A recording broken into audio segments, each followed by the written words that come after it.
Blog Talk Radio.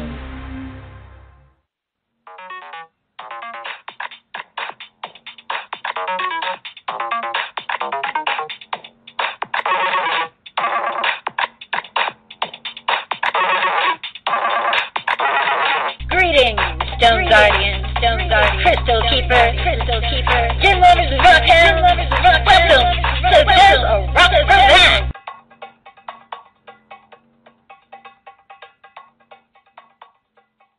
Hello, and welcome to There's a Rock for That on the Psychic Talk Radio Network. I am your host, Mary Brown, and I am coming to you live from Amarillo, Texas on this wonderful Saturday, June 6, 2020. On this show, we are going to talk about Jasper. That's the theme for today's show. Jasper, a friend to humanity. We're going to talk about this amazing stone and its incredible and long history.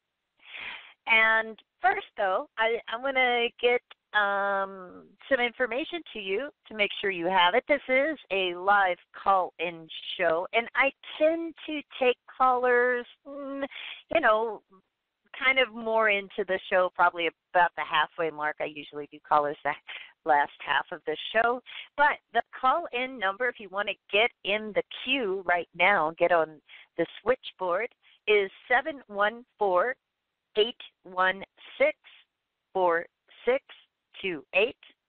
That number again is 714-816-4628.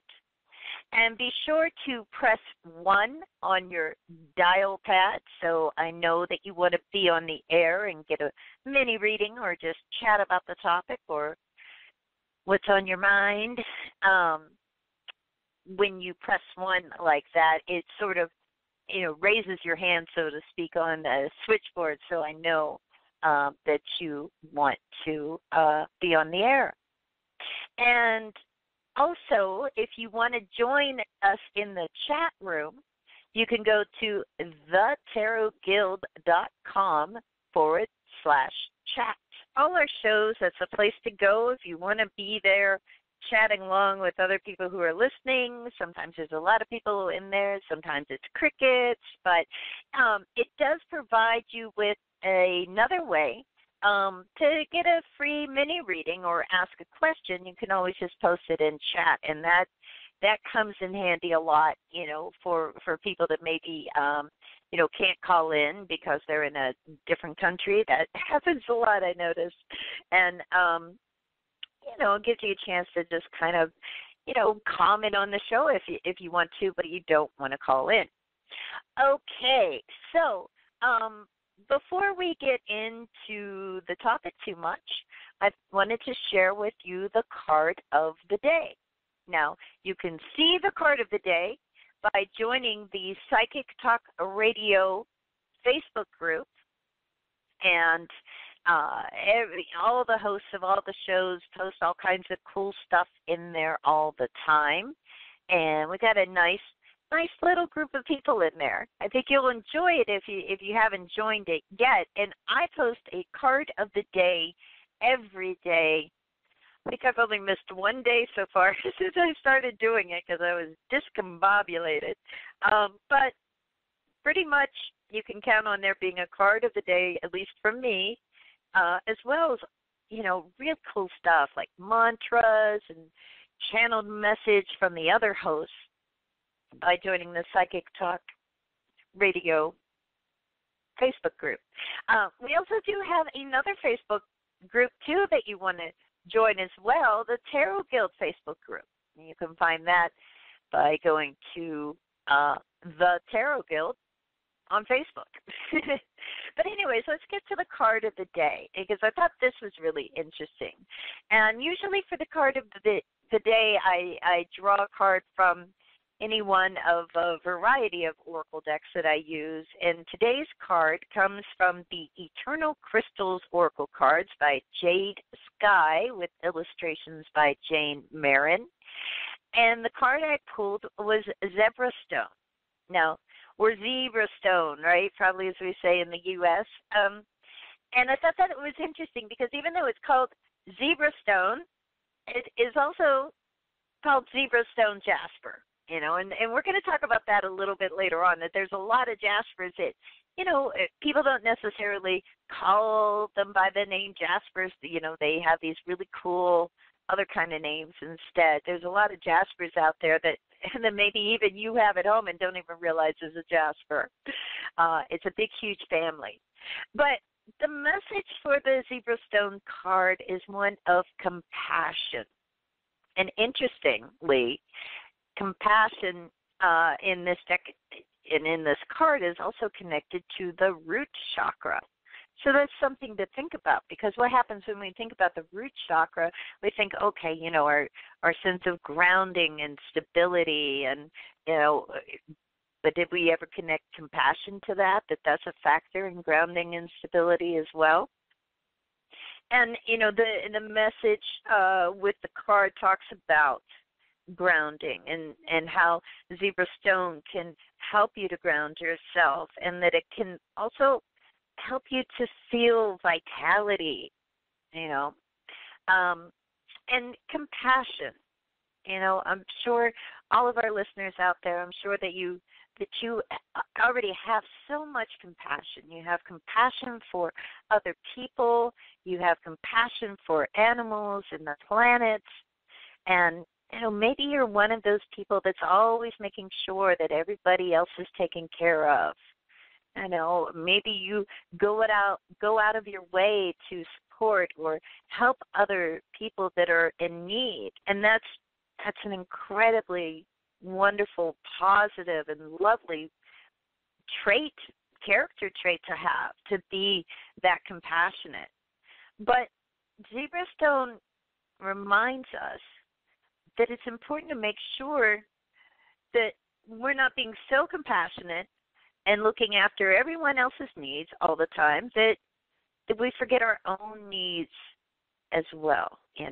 We've got to have balance in our life. The black and white sort of striping you see on the zebra stone kind of reminds us of that balance, because it's great to help others, but it's also important to take care of ourselves, because if we're not taking care of ourselves, then we can be in a position where we're not able to help other people. So I think that there's a lot going on in our world right now and today, and I feel like that's part of why this stone comes up, is to remind us that if we want to be out there, supporting and helping others, that we've got to keep ourselves in good shape to do it, right?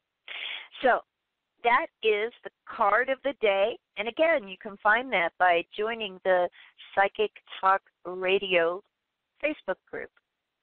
Okay, so Jasper, a stone for humanity, a friend to humanity is what I called it for today's show. And let's start getting into that. What is Jasper anyway? Right? And why are there so many stones that are jasper and we won't even know that it is? Well, jasper is a term applied to most of the semi-translucent to kind of opaque chalcedony type stones. Often jasper is usually, pretty deep in color.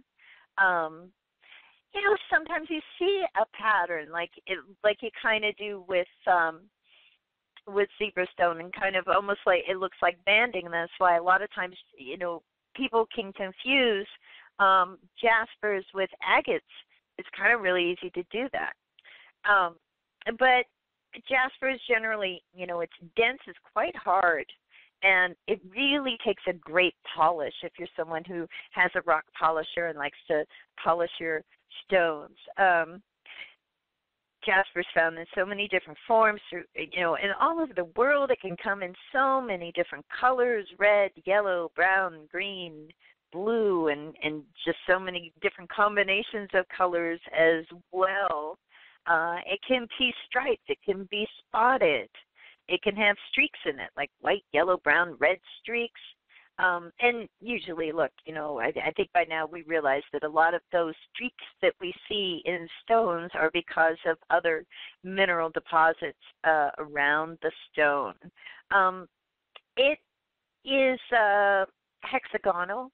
It has a hexagonal, like trigonal, microcrystalline, grainy kind of crystalline structure system. The chemical composure is silicon dioxide. And it's got a hardness of about 6.5 to 7 on the Mohs scale. So that's what jasper is. It's kind of a generic term, and it's a generic term used in like many different cultures. The word jasper or jaspis, Jaspis, has been referred to in most of the ancient writings that we have. Okay. Also considered a sacred stone by Native Americans and is worn by shamans as a protective gem. The Egyptians used red jasper to represent the blood of the goddess Isis. Amulets of jasper were said to have the same virtues as Isis's blood, and when worn, helped prepare one for the judgment of Osiris upon death. The earliest reference in Greek literature to jasper, those early references, I think the earliest is from the 3rd century BC writer, one of our favorites, Theophrastus. He does not list any specific virtues for jasper. What he said about it was that the stones out of which signets are made for the sake of their beauty alone are the sard, the jaspis, or jasper, and the lapis lazuli. And so he was just like, just for their own beauty, people make signets out of it for like signet rings, that kind of stuff. And then we skip ahead a little bit from the 3rd century BC to Claudius Gowan, who lived around 130 to 200 BC, and he was a physician to the school of gladiators. And he said that the green jasper benefits the chest if tied upon it. And he also recommended setting jasper in a ring and engraving it with the figure of a man wearing herbs around his neck, protection against evil and illness. Roman athletes also used the stone as a talisman to protect them from injury. The historian Pliny the Elder states in his Natural History that in the 1st century AD, jasper remained so popular that it then surpassed in value, a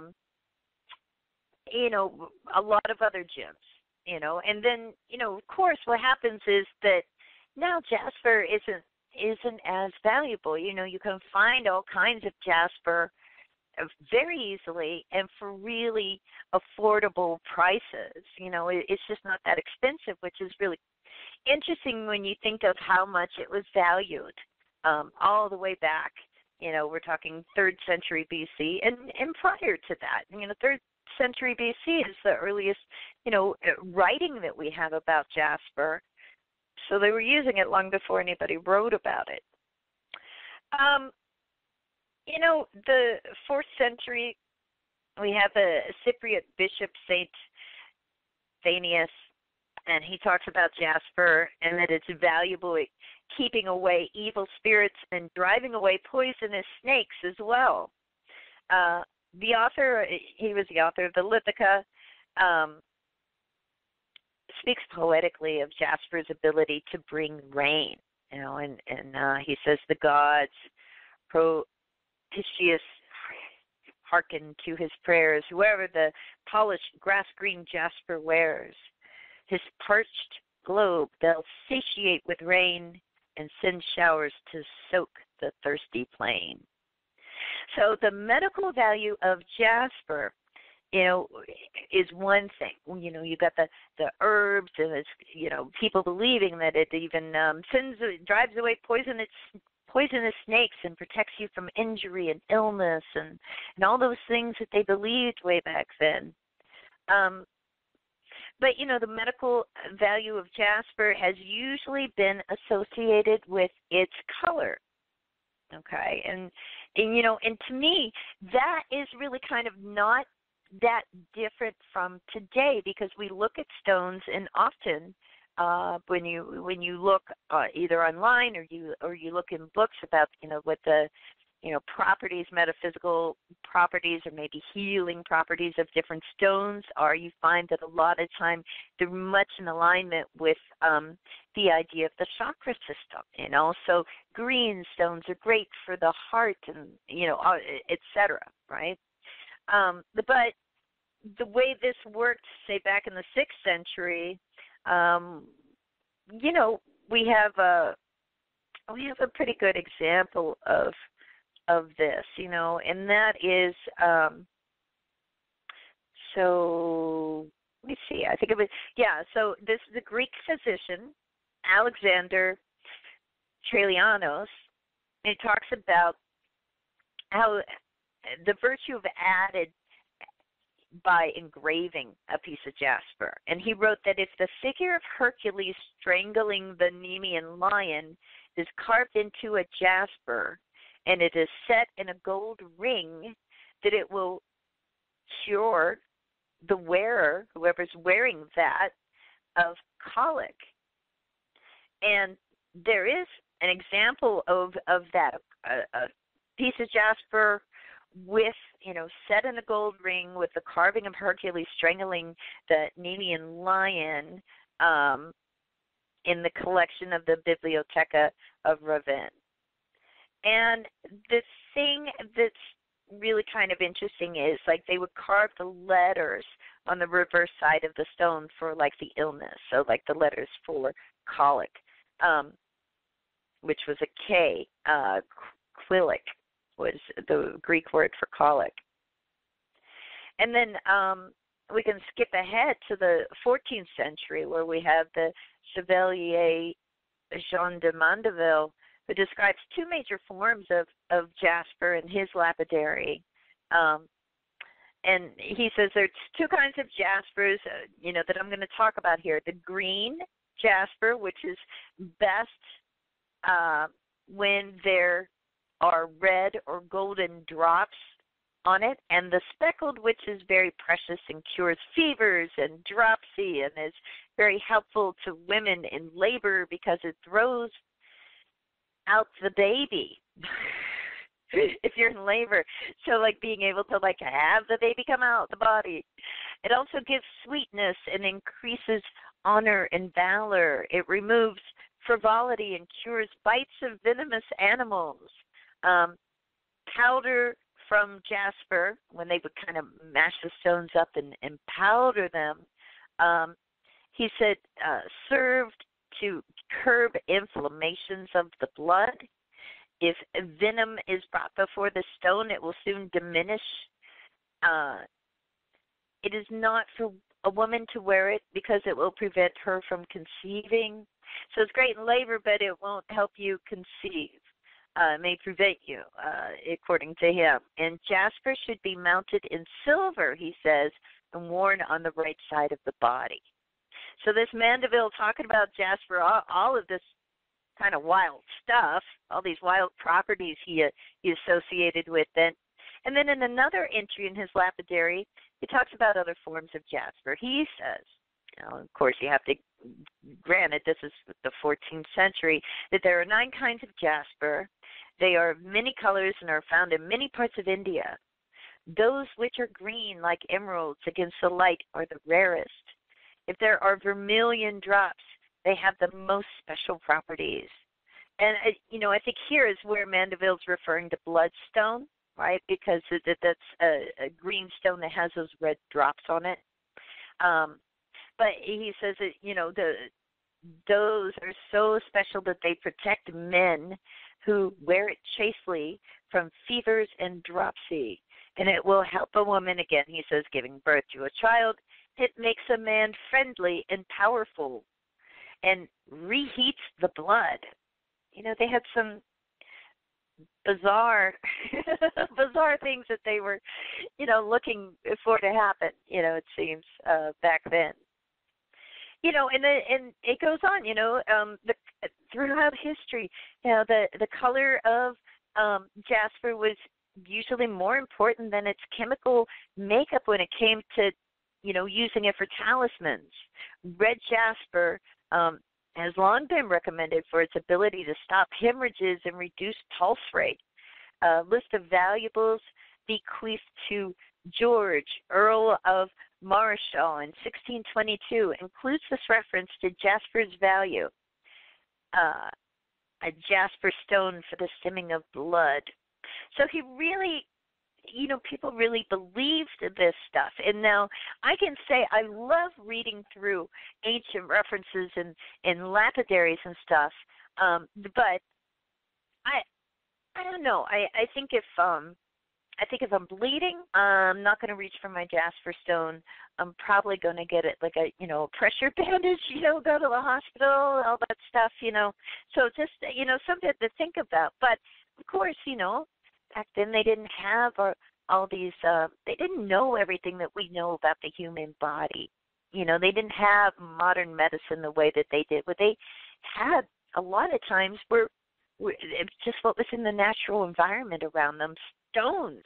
And my goodness, they used the stones for so many things. But, you know, at the same time, I think that we have to also give them, the ancients and those that came before us, a lot of credit, because they didn't come up with these things just, you know, just for the heck of it. They actually felt it was working for that. And when I look at the stemming of blood thing with jasper, you know, like if, you know, I think it's just kind of like a common sense thing that if, whether you take a stone or something else, if you're bleeding, like say from an injury, like say you cut yourself, you know, you're an ancient person bumping around in your sandals and you stub your toe and it starts bleeding. If you take a stone or anything else and apply pressure to that, that's going to stop it. So I think sometimes that's how some of these things come up, these associations in these ancient lapidaries. But, you know, they're just fascinating tales to me.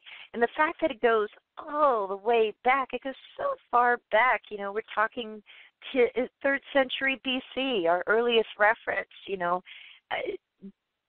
Jasper's been a friend of humanity, you know, all along it's been there for us. You know, how we relate to it these days, how we use it these days in our modern times, I think is very different than what the ancients did, and I think that's smart. That's smart. If you're hemorrhaging, you know, come on, go to the hospital. Call a doctor, somebody. You know, so, you know, but they have some wild tales associated with this, especially when we get into the 1600s, right? And, you know, George, the Earl of Marischal, tells the story of a young woman from Prague who was referred for hemorrhages that she had suffered for 6 years. And as soon as the red jasper was placed on her, the bleeding stopped. After wearing the stone for a while, she thought the cure was complete and removed it.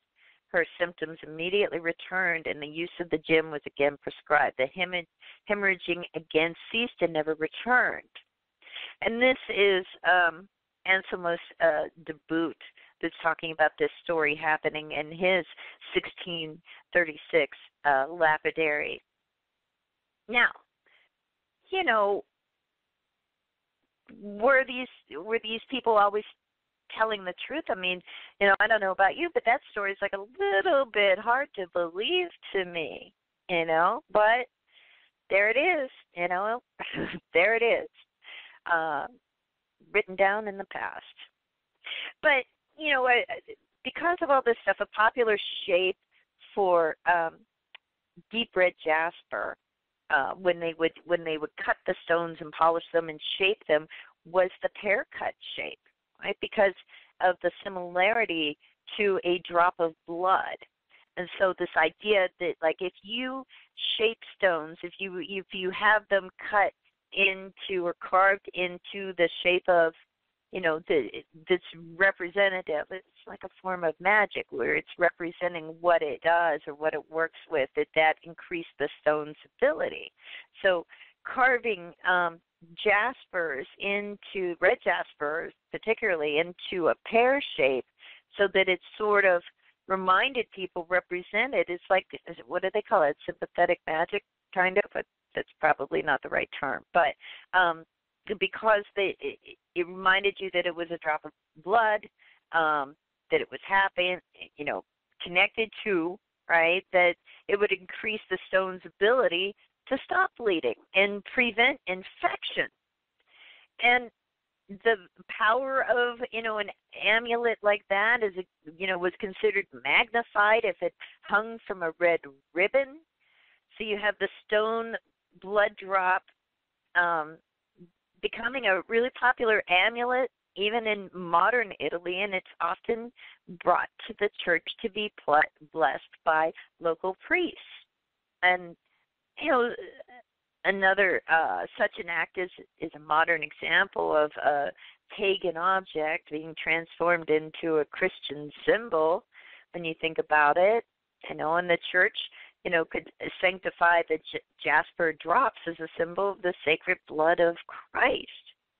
It's interesting. It just how everything kind of intertwines, right? And another Christian symbolism is the assignment of the foundation stones listed in Revelations 21 to each of the 12 apostles. And one of the earliest writers to make such an association was the 10th century writer Andreas, Bishop of Caesarea. And he states that jasper is the stone of St. Peter, and he gives the following reason for that. He says, the jasper, which like the emerald, is of a greenish hue, probably signifies St. Peter, chief of the apostles, as one who so bore Christ's death in his inmost nature that his love for him was always vigorous and fresh. By his fervent faith, he has become our shepherd and leader, right? Going back to, Anselmus de Boot, with that lapidary from 1636 with that wild story about the woman from Prague, he also listed attributes for green jasper. He said that he used to prescribe it as a stone for a cure of stomach ills if worn around the neck so it touches the affected area. So you'd have it on like a long ribbon or piece of twine or piece of leather that it would hang down far enough to touch the stomach. As another story, that jasper is most potent in cures if it is engraved with the figure of a scorpion while the sun is entering Scorpio. And it's kind of interesting because, de Boot dismissed a lot of tales as pure superstition, but he repeats them from Mandeville in the lapidary that he wrote. So, especially when Mandeville said that jasper is most effective if mounted in silver. So it's kind of like today to me, that kind of makes me laugh at a lot of stuff. We'll have people that will, you'll easily dismiss it as like, oh, that's just superstition. But then later on, it's like there might be something to that. And I think that's what was happening in the 1600s with Mandeville and De Boot there. And, the history of jasper just goes on and on and on. So, so many different writers throughout time have talked about its different values. When we get into modern literature, when we get into the subject of gemstone healing, we have things like these statements being expanded, right? So And so now today, if you go online and you Google Jasper, what are the properties or whatever, and you'll read, whoever has a blog about it, and maybe you'll get a book about crystal healing, and in it you'll read all these different properties about Jasper, right? And so just for an example, these are things that you can easily find. When I looked at red jasper in particular, now we look at it as something that it alleviates fear and anxiety and stress, but we still have that connection to bleeding and all these other things. You hear these things come up. Picture Jasper said to strengthen the immune system and decrease skin problems and slow the aging process and increase one's intuition and ability to recall past lives. Imperial Jasper, enhancing our healing abilities, empathy, and used to relieve muscular pain and tumors and circulatory problems and eliminate toxins from the body. There's all of these different properties out there that are associated with stones today, and so many of those properties, they've been associated with these stones for millennia. Now, does that mean that always works, and that it works the same for every person, or that that's a better alternative to modern medicine? No, I don't think so. I share these things because I find them fascinating. So it's just some things to consider when we, because like being a stone guardian, crystal keeper, rockhound myself, I can get a lot of pushback from people that aren't into stones, and they'll be like, oh, that's just all this new age stuff or whatever. And I'm just, my response really is always like, it's not even new age. There wasn't even the new age movement when people were using stones and attributing all kinds of properties to them. So to me, it's our birthright, because we're earthlings, and they're part of the earth, and they've been helping humanity for millennia. And there's such a wild, beautiful world of Jasper, so many different kinds of it. The picture that you see on the promos for the show today, you see like all these little pieces of Jasper. Those are some of my Jasper that I have, and I use them in a variety of ways. There's a bracelet in that picture, actually, that is leopard skin Jasper, and wear that all the time. I consider it almost like a sacred tool. Red Jasper, when I do chakra layouts with crystals, I always use I just always use red Jasper on the root chakra. And so yellow Jasper sometimes on the solar plexus chakra. Like there's just unlimited usages for Jasper, and so many different wonderful types of it. So if you don't have any Jaspers, if you are into crystals and you have stones, I would find it like shocking if you didn't have any Jasper hanging around. And maybe you bought it, and maybe it was like the zebra stone. Maybe it was called zebra stone, or something like that. And you're like, what? It's a Jasper? If you don't have any, check it out. Keep it in mind the next time that you go crystal hunting or shopping, whether that's online or at a store. I know stores are now a thing again, it seems, in a lot of places. So that's good. Lee, I don't know. I haven't checked in yet to see how things are going on the metaphysical storefront. Are those any of the stores that have opened up anywhere? I'd be curious to know, because I know for a long time they weren't, because they weren't necessarily considered essential. And Jasper's fun. They're so beautiful. Picture Jasper, and you can get lost just looking at, all the beautiful kind of pictures the picture Jasper makes, and they have such fun names. And and there's another stone, kind of like zebra stone, that I want to mention real quick before, I start to take calls and talk about what's coming up on the network, is that in that picture is what is known as, it has a lot of different names: Miriam stone, Arabic script writing stone, even Chinese script writing stone.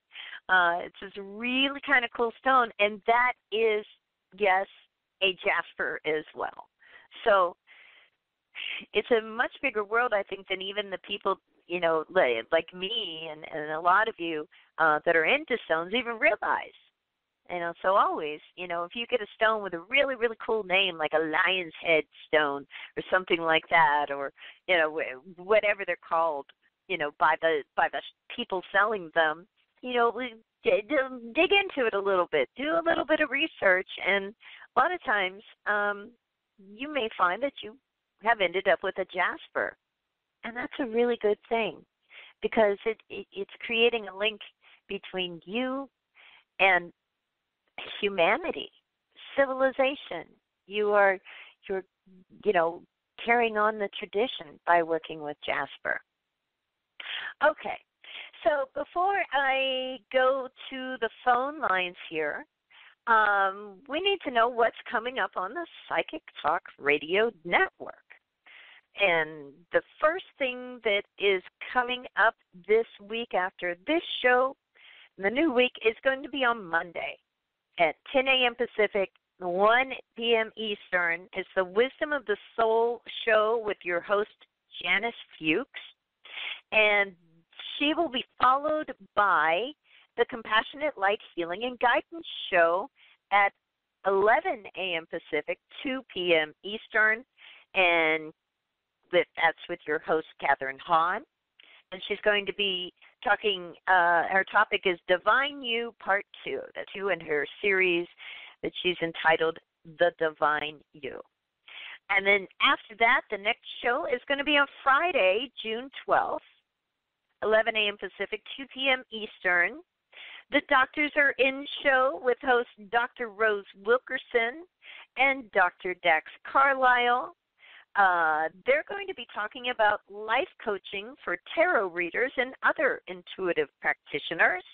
Plus, they will be taking your calls and doing free tarot mini readings if you want one. And then I'll be back next Saturday, June 13th, 11 a.m. Pacific, 2 p.m. Eastern, with my co-host, Dr. Dax Carlisle. And we're going to be talking about tarot deck care, cleaning, clearing, and storing your cards on the Tarot Today radio show. And then Magic Universe is going to be on Sunday, June 14th, 11 a.m. Pacific, but at 2 p.m. Eastern, of course. And that's with your host, Sharona Rapsick, and her guest is Dr. Rose Wilkerson. And they're going to be talking about the magic of mantras. So that's actually like a pretty exciting week that we have coming up. Taking notes and writing down all of these things I was just telling you about with the upcoming shows. You can find that easily and keep up with it all by going to psychictalk.net/upcoming. And there we have our updated list all the time. Dax keeps the list updated of all the shows that are coming up on the network. All right. So why don't we go ahead and see who's out there on the phone lines and take a call. right? See who's been waiting the longest. Okay, and this is bid code 909. Caller, are you there? I am. Hi, what's your name and where are you calling from? Cindy, Southern California. SoCal, how are you, Cindy? It's kind of cold, but doing pretty good. Not bad. Good. What do you want to talk about today? Well, I find it really interesting. I had a pocket full of stones. I've had them for years, and I have a couple of little medicine bags, and I had, I'd say about 7 of them. Agate. I had some probably tiger eye in there. I might have had some Jasper and not even known it. Probably. I had since there's so many different kinds, and I was going back to my hometown, and I kept them in my pocket so I could go back to my hometown, walk in a house that I was almost positive I was going to buy, and decided at the very last minute not to even put them in my pocket, so I left them here in SoCal, flew all the way back there, and hated the house and thought that's really interesting that I planned that whole entire trip for a year, and my magic stones were in my pocket. They've been all over with me, and I went there literally unstoned, and surprised. I love it. Wow. I still have some. I still have some stones. I always do. Anywhere I went, I picked them up. I've been doing that for years. So I just wondered, I'm not necessarily going to ask about what kind of stone I should probably work with now. I was thinking instead about just asking you, do you see anything or could you tell me anything about me wanting to do this big deal that I've planned and can't seem to get it done about moving back home? I'm trying to go back to my childhood home now that I've retired. I feel like I need to do that, but I can't get a good grip and plan going. Okay. Mm-hmm. All right. Yeah. Well, let's look at this. I'll tell you what, I have this little tarot wheel that I spin, and, on that question, the first thing that came up was the Temperance card. So I feel like, if we just start with that idea of the Temperance card, it has a lot to do with the idea of, combining things. And also doing things in moderation. So, I feel like this is going to be like maybe something that, is really going to require kind of like you being able to like balance a lot of different things in order to do that. It's not, like it's not going to be like something that, we can just pick up and go and decide to move and boom, we're there, Like I've been working on this for almost 5 years trying to find the right house, and I'm closer now. But 5 years and 3 more intensely and 2 especially intensely, especially getting disappointed on the one I thought I was really going to get until I went there without my stones, which I found to be very strange, that I just was so disappointed in it. And instead of repeating myself, I guess I should just say it's becoming farther and farther from a reality. I don't even know if I'm going to make it. And with COVID and the weirdness going on and everything, of which none of that bothers me, but it bothers other people, like moving companies and, it's postponed me now. And I don't know, is this looking like it's even feasible? That's what I'm wondering. Right. Okay. So let's literally ask the stones.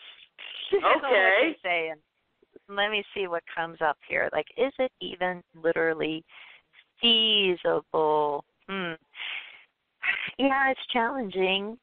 It doesn't look impossible. What's interesting to me is that this message of balance, but also partnership. Like, is anybody helping you find this place? Oh my God, what a fantastic question. Yes, no, and no. It's like unbelievable. Trying to move 3,000 miles away and trying to get people there to help me. I've never seen such apathy. And I'm a cash buyer. This is like hilarious. I can't get anybody to even be interested in it. I'm just like, I feel like I'm by myself fighting like an uphill battle. I can't get people to go over. I have my friends even. I have friends I've dug up that I haven't talked to in like 50 years. And I had her go over the other day, and she thinks it's great, but I'm having to do that all the time. I have family members aren't even coming through for me. It's just really strange. And I keep thinking, what more do you want? Are these omens? You know, come on. You know. Yeah, because it's like I'm getting this thing about like we need 3 helpers, you know, to make this happen. Yeah. And my partner doesn't want to go. He really doesn't want to go, I don't think. But I don't think staying in Southern California is really going to work for me. Things don't look here. I mean, and my house has just made so much profit. I'd hate to just stay here and regret going. And, of course, I don't want to go there either and regret leaving. So I'm in a quandary. Right. Oh, man. That is a quandary. I know. And then the other message that comes up is like, you know, is there anything about this idea since you've been you said you've been trying to do this for quite a while, for like 5 years or something. Is there anything about it now that maybe, you know, fit 5 years ago but doesn't really fit for you anymore? You know? Kind of, yeah. I've had to get rid of a lot of the ideas I had and what I thought I might really want and need. So I've compromised quite a bit. That's changed a lot. That's good. I think it's going to be easier now to find a place that doesn't have as many necessities as I insisted upon before.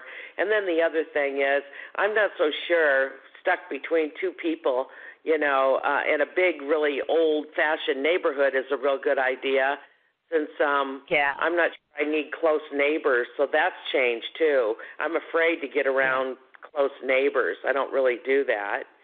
I'm on an edge in a rural area next to a canyon, and we can pretty much do what we want. I'm kind of afraid if I get there, I might disturb people, and that might be a problem. Or vice versa. They might disturb you, right? You're like, good one. You know, I'm always trying to be I'm trying to be always careful. Yeah, they might. We're pretty tolerant. We don't really care. You know, we're all right. Are a little different than other people. Yeah. So I feel like, I feel like, just a flat out answer to your question is like, no, it's not impossible. But you need like 3 different people helping you to do this. Well, I love that you said that. That's really interesting. I wonder what that means in pragmatism, in pragmatic terms, but I like that. I think that's very, very good. I like it. I think I know where you're going with this. This has been helpful. Well, good. Well, I'm so glad, and I want to see you like achieve this now. You know, you got me in your corner. I'm like, yes, she needs to go. Call in the angels, the crystal devas, help this woman. Oh God, you are so cute. Well, I got to tell you, one of my friends is helping me quite a bit. She loves this kind of thing. I mean, childhood friend grew up with her. She's having a ball going in all these mansions because all these are old mansions. Oh. This is 40 years old. Yeah. Wow. Yeah. Wow. But so they look for ghosts while they're there. Besides design, that's another issue. This one's built in 1886, so there might be some stuff lurking around. In the first house I sent her to, there definitely was some stuff. I went there, I didn't really feel too much. I thought it would reveal itself to me later, which I didn't really want, but when I'd be by myself there. But this one she describes as a quote-unquote grand old lady. Oh, wow. Yeah, it's about 10, 20 years after the Civil War, so, you know. Yeah, that sounds amazing. Yeah, it's cool. That whole town is just, it's straight out of a Norman Rockwell painting, and, oh, God. Wow. Well, come back so into cool. the show and let us know what happened. Well, thank you so much. I don't want to take up any more of your time with the other callers, but I really appreciate this, and I better go in see about rebagging my stones and maybe getting a plane. I don't know. I don't really want to go all that way for nothing, but I might have to with a bag of stones this time. Well, make sure that you go there stoned and not unstoned, okay? Hey, good one. Have a good one. Take care. Thank you, honey. Bye-bye. Bye-bye.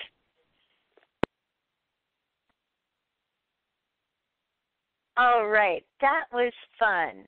Okay, so let's see who our next caller is. We have time for at least one more call here. And we're going to go to area code 51. Area code 561. Caller, are you there? Yeah, thank you so much for taking my call. My question is, since April, the end of April, I got a commissions job, making commissions, sales, because like I said, the appointment center as an for the accountant, that was on hold because of the corona thing. But now I'm doing that again part-time. But the thing is with the commissions, I'm waiting for my check.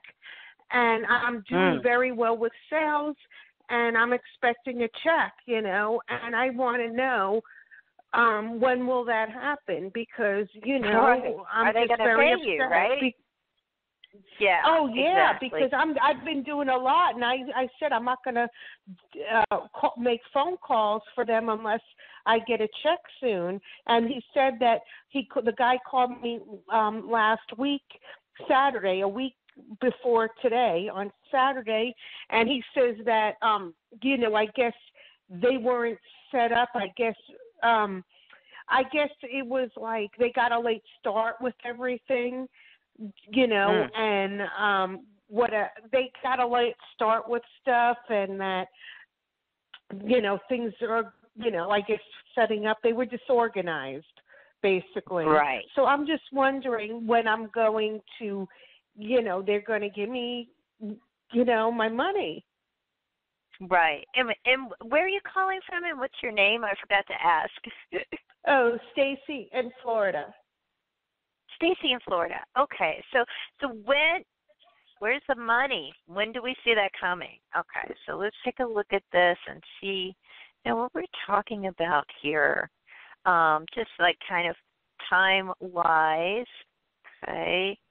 Let me just check that out here. What I'm getting is between the 12th and the 16th for some reason. That's the time frame I'm getting. So I feel like this is, oh gosh, what's the date today? Today's the 6th, right? So maybe between the 12th and the 16th. So okay, but looks like but will I be satisfied with the amount, or are they going to pay me enough? Is it, you know what I mean? Right. Are they going to pay? Right. That's what I'm worried about. So more I'm than going to get the exact date. Right. So do we see you being satisfied? Is it enough? That you're like, okay, this kind of works for me. Okay, I get one stone here that's indicating that there's,